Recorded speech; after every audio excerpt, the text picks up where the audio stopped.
Graças a Deus, estamos de volta. Hoje vamos ainda continuar o assunto sobre a teologia sistemática, iniciando a partir dessa videoaula, pneumatologia, que é o estudo da pessoa e da obra do Espírito Santo, tá certo? Vamos ler um texto da palavra de João 14, versículo 26, que diz: Mas o conselheiro, o Espírito Santo, que o Pai enviará em meu nome, lhes ensinará todas as coisas e lhes fará lembrar tudo o que eu lhes disser. Definindo bem esse termo da pneumatologia, a palavra Espírito tem sua origem no hebraico roal, no grego pneuma, de onde vem a palavra pneumatologia, que é a doutrina do Espírito Santo. Então hoje nós vamos iniciar esse processo com vocês, falando sobre a pessoa do Espírito Santo, tá certo? Então vamos orar e vamos agradecer a Deus por esse momento. Pai, Deus Todo-Poderoso, nós somos gratos a Ti e Te agradecemos por mais essa oportunidade de estudarmos a Tua Palavra. Pedimos a Tua bênção especial sobre cada um desses alunos que estarão, Senhor, assistindo, que estarão participando, Senhor, durante todo este período.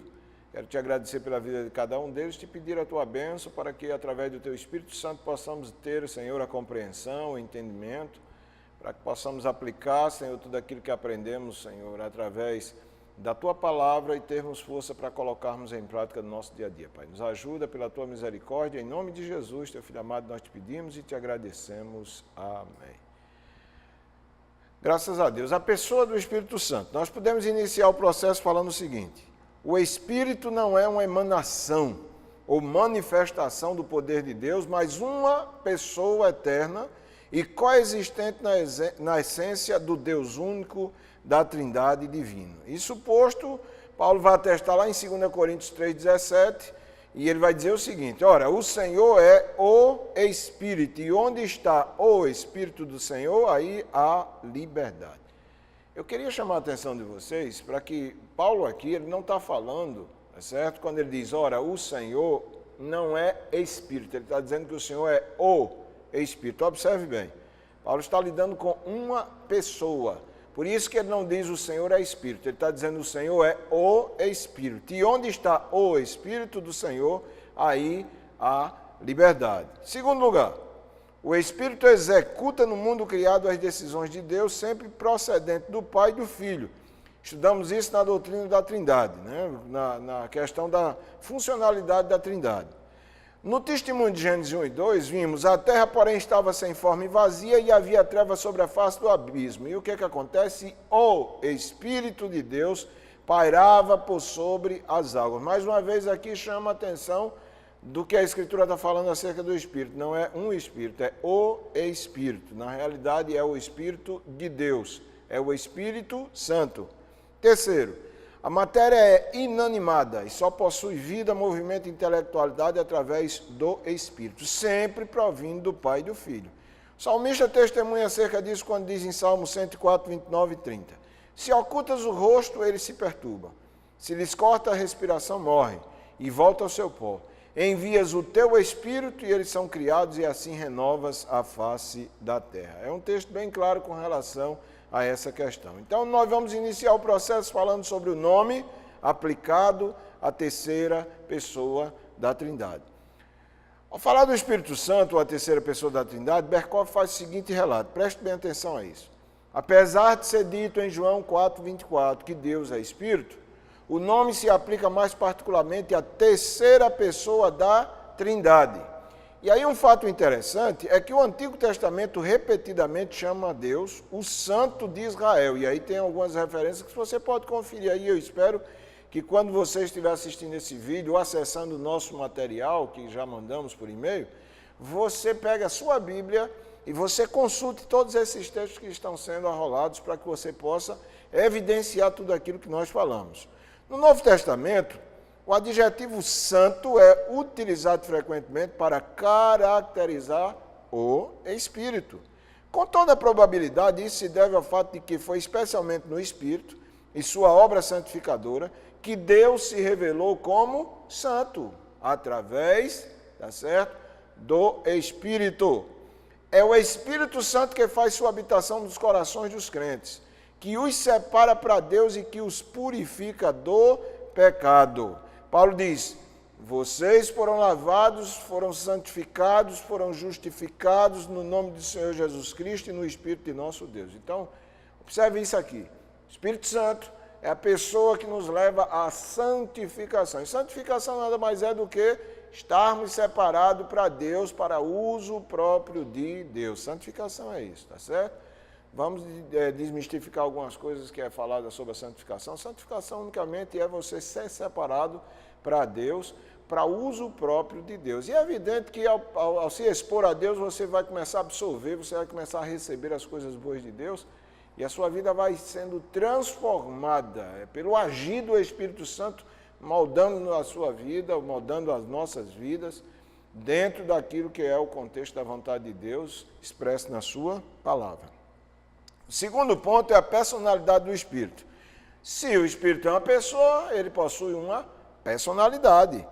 A prova bíblica da personalidade do Espírito Santo é mais que suficiente. Primeiro, existem designativos próprios de personalidade que lhes são dados, e isso a gente observa nas Escrituras. Embora pneuma seja neutro, o pronome masculino é kainos, que é utilizado como referência ao Espírito Santo, em João 16,14 e em Efésios 1:14, tá certo? E aí você vai observar isso dentro do contexto das Escrituras, mostrando ou identificando a personalidade do Espírito Santo. Além disso, é aplicado o nome Paracletos, né? João 14:26 e os textos que seguem. Termo que não pode ser traduzido por conforto, consolação, nem pode ser considerado como nome de alguma influência abstrata, tá certo? Está falando de uma pessoa. Um fato que indica que se trata de uma pessoa é que o Espírito Santo, como consolador, é colocado em justa posição com Cristo, como consolador que estava para partir, a quem o mesmo termo é aplicado em 1 João 2:1. Ora, Jesus vai deixar bem claro nas Escrituras: eu vou, mas mandarei outro consolador. Então, Jesus, pessoa, consolador, ele diz: eu vou, mas eu vou enviar outro consolador, outra pessoa que irá continuar consolando o coração de vocês. E segundo, são-lhe atribuídas características de pessoas como inteligência, segue aí os textos, vontade, segue também os textos, e sentimentos. Então observe, depois leia cada um desses textos e observe essas características atribuídas à pessoa do Espírito Santo, para que você possa entender, para que você possa se aprofundar, para que você possa sentir a realidade de que o Espírito Santo é uma pessoa e não uma influência ou uma força.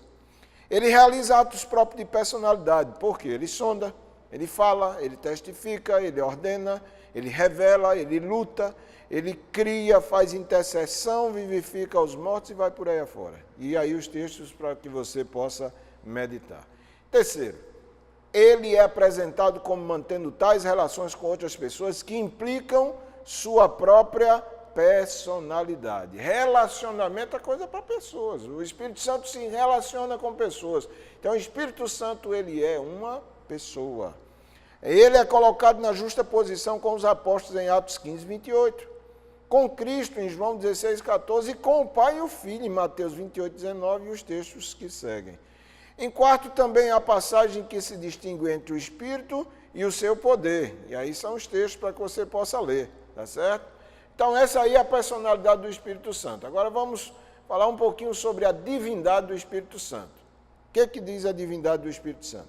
Segundo Berkhoff, pode-se estabelecer a veracidade da divindade do Espírito Santo com base na Escritura, seguindo uma linha de comprovação muito semelhante à que foi empregada com relação ao Filho. Nós estudamos isso em Cristologia, lembra? Então, observe aqui. Primeiro, são-lhe dados nomes divinos. Aí temos alguns exemplos, tá certo? Hebreus 3, 7, 9, Atos 5, 3, 1 Coríntios 3, 16 e por aí afora, e que você deve ler e observar. Segundo, são-lhe atribuídas perfeições divinas, como onipresença, e aí tem os textos, onisciência, também tem os textos, e onipotência e eternidade, também com os textos aí relacionados, que você pode ler pelo menos um desses textos que é dado, para que você possa evidenciar essa realidade. Terceiro, ele realiza obras divinas, como a criação. Gênesis 1 e 2, está tudo muito bem claro, dentro das Escrituras Sagradas. Renovação providencial, regeneração e até a ressurreição dos mortos, conforme Paulo atesta lá no capítulo 8 e no versículo 11 da sua palavra. Em quarto lugar, é lhe prestada a honra divina. Mateus 28, 19 vai falar isso, e Paulo também, em Romanos 9, 1, vai evidenciar essa questão. Tá certo? Então, esse é o contexto da pessoa do Espírito Santo como divindade, ou seja, ele é divino, ele é Deus. Assim como o Pai, como o Filho, o Espírito Santo também é Deus, e a gente estudou isso muito detalhadamente na questão da doutrina da Trindade, tá certo? Para a gente concluir essa primeira parte aqui, esse primeiro assunto, nós podemos falar o seguinte: podemos concluir esse assunto citando alguns aspectos também importantes acerca do Espírito Santo. Em primeiro lugar, nenhum pregador tem por si mesmo a capacidade de conversão de seus ouvintes, a não ser pelo ministério do Espírito. Presta atenção, eu vou repetir para você entender. Nenhum pregador tem por si mesmo a capacidade de conversão de seus ouvintes, a não ser pelo ministério do Espírito. Paulo vai declarar em Romanos 8,16, o próprio Espírito testifica com o nosso Espírito que somos filhos de Deus. Então nós pregamos a palavra, mas é o Espírito Santo quem convence. E ele faz isso porque ele é pessoa, porque ele se relaciona. Segundo, também não é possível que uma pessoa, seja ela quem for, possa induzir por sua vontade algum ato do Espírito Santo. João, por exemplo, no seu Evangelho, capítulo 3, versículo 8, diz, o vento sopra onde quer, ouves a sua voz, mas não sabe de onde vem nem para onde vai. Assim é todo que é nascido do Espírito. Ninguém pode, nem um ser humano, ele pode instituir ou, propriamente dito, induzir por sua vontade algum ato do Espírito Santo. Finalmente, a ação do Espírito Santo é interna e pessoal. Não se constitui em apresentação de novas informações. Nenhum segredo, nada que não seja possível pela simples leitura ou pregação, tá certo? Presta atenção nisso aqui, que isso é importante. Ele simplesmente age através da palavra, em conjunção com a graça de Deus e a redenção que há em Jesus Cristo, operando a regeneração que segue a justificação. A palavra de Deus é uma palavra revelada, gente. Ela não precisa mais se revelar em nada, não existe mais nenhuma revelação a ser dita. Toda a revelação foi dada através da palavra. E o Espírito Santo ilumina a nossa mente para que possamos compreender essa revelação. Então, tudo que o Espírito Santo fala, ele simplesmente age através da palavra, em conjunção com a graça de Deus e a redenção que há em Cristo Jesus. Somente a pessoa justificada por Deus consegue entender as coisas do Espírito. Antes disso, a mente humana somente é capaz de pensar e agir em discordância e revolta deliberada contra Deus. Isso é lógico. Paulo afirma em 1 Coríntios 2,14, ora, o homem natural não aceita as coisas do Espírito de Deus, porque eles são loucura, e não pode entendê-las porque elas se discernem espiritualmente. Em outras palavras, aquela pessoa que não tiver Jesus, e consequentemente não tem o Espírito Santo, não pode entender ou compreender a palavra de Deus. A palavra de Deus só será compreendida, entendida, através da ação do Espírito Santo na vida do cristão convertido. Porque é o Espírito Santo quem ilumina para que a gente possa ler e compreender o que está escrito na palavra sagrada de Deus. Você entende isso? A pessoa natural, a pessoa que não tem um conhecimento de Deus, que não tem Jesus, que não tem o Espírito Santo, não vai entender nada com relação às Escrituras. Mas nós, se tivermos o Espírito, como diz Paulo, se é que nós andamos no Espírito, nós iremos entender as Escrituras. Por quê? Porque o Espírito Santo irá iluminar a nossa mente e nos dar esse entendimento, essa compreensão, tá certo? Então é isso, a primeira aula. Eu espero que você possa aproveitar bastante e estar atento a cada um dos passos que nós vamos dando e do material que foi enviado pela internet, pelo portal Na Realidade, para que você possa examinar e possa estudar, aprofundar-se para poder responder às suas atividades, tá bom? Então, até a próxima aula, se Deus quiser, em nome de Jesus.